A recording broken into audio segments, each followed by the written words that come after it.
Hey guys, welcome back to the channel. Today I'm going to be making a quick video going over this 1" by 30" belt sander from Harbor Freight.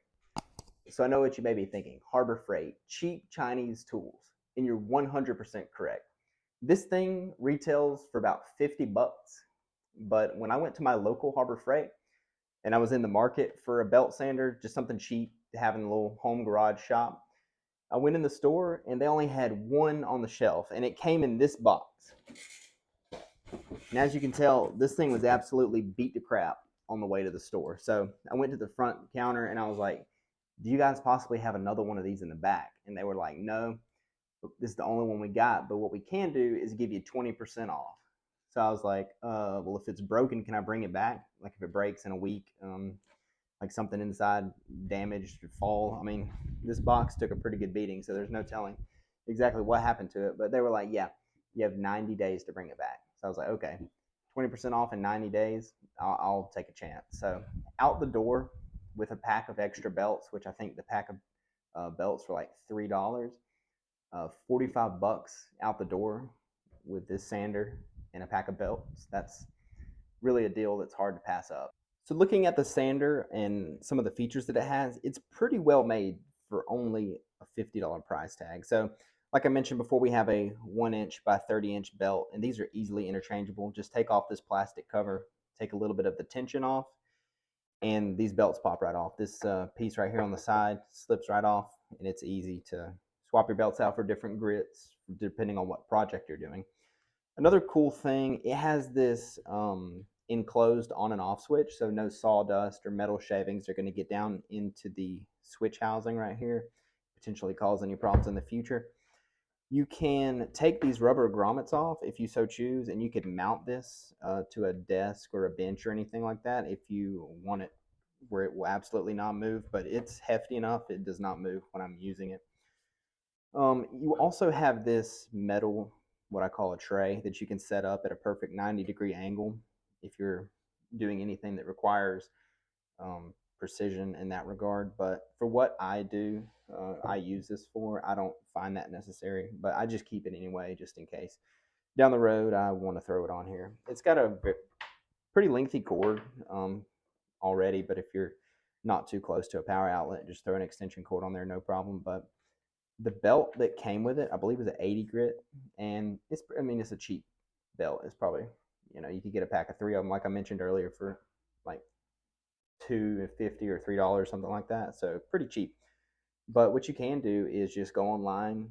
If you have any type grit belt you're looking for, just go buy some high quality belts, throw them on here, and you're good to go. And also right here on the side, we have a discharge port that you could hook up a shop vac to capture all your sawdust or metal shavings as you're working on your project. So that's pretty handy. And then right here, we have our tensioning knob. So if your belt is going one way or the other, just use this right here to fine tune it. I'll go ahead and flip it on. It's pretty strong for the little motor that it's got. It has not bogged down on any project that I've worked on. So, I mean, I can't really complain. It fires right up, no lag or anything.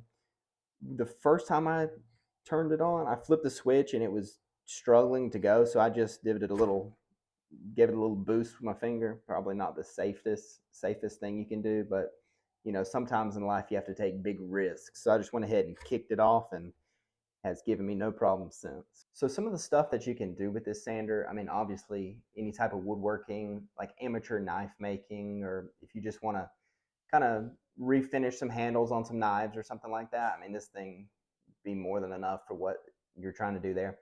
Like if you have a small fabrication shop or something and you just need to take some burrs off pieces of metal or anything, I mean, I could see it being no problem for that.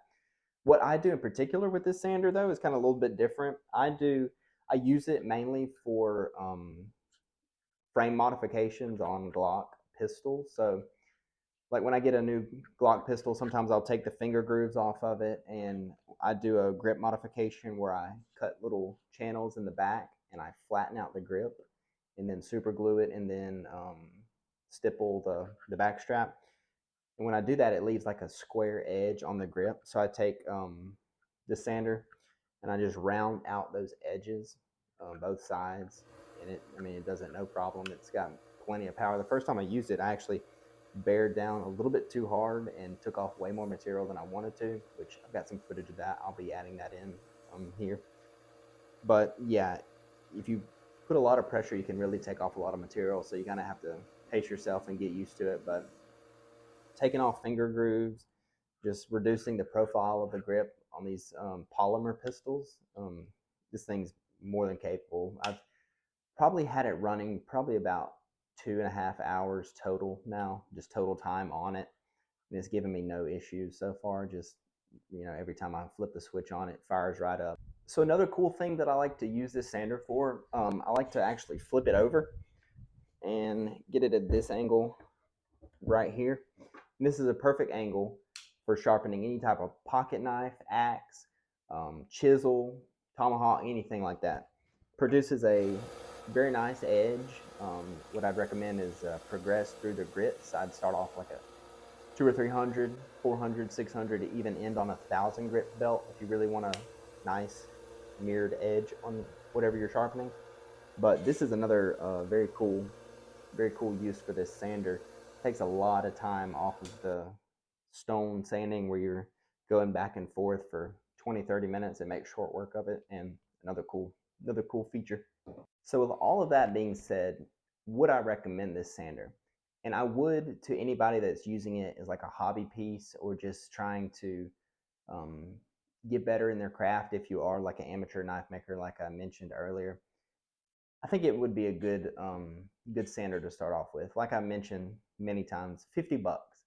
I mean, if you were to try to go find one of these at Lowe's or Home Depot, which they don't really make anything similar to this, Lowe's or Home Depot, but I could see it costing anywhere from like 150 to 250, somewhere in there. And if you're not really sure if you want to make knives or use it for like woodworking or anything like that, 250 bucks, 200 bucks, that's a pretty big gamble to buy a tool and kind of, see if you like it.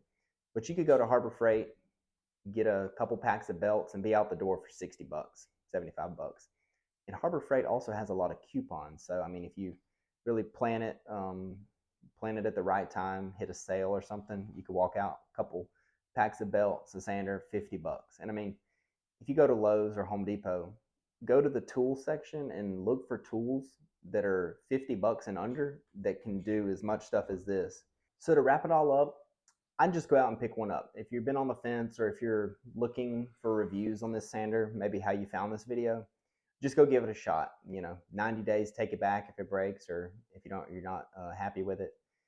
I actually have the 4x36 inch Harbor Freight sander, and it's lasted me about 4 or 5 years. I use it at my job, not too often, but I use it often enough, and it's held up no problem. So I expect the same kind of performance out of this thing. And like I said, I use it a couple times a week, just put it back on the shelf, and 50 bucks, you can't hardly beat it.